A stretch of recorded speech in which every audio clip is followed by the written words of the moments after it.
உச்சி மேல முடிஞ்சு வச்ச மறு கொழுந்து வாசம் உன்னுடைய பேர சொல்லி தச முழுக்க வீசும் கல்லு மேல செதுக்கு வச்ச கவிதை இந்த நேசம் இப்பிறப்பும் எப்பிறப்பும் தொடரும் இந்த பாசம் சோறு குடி நீரும் வேணாம் மாமா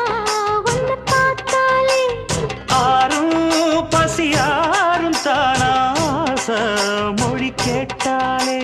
ஒன்ன பிரிஞ்சிருக்க தன்னன் தனிச்சிருக்க அம்மம்மாடி அப்பப்படி என் மனசு ஒத்துக்காது செந்தூர பாண்டிக்கோரு சோடி கிளி கூட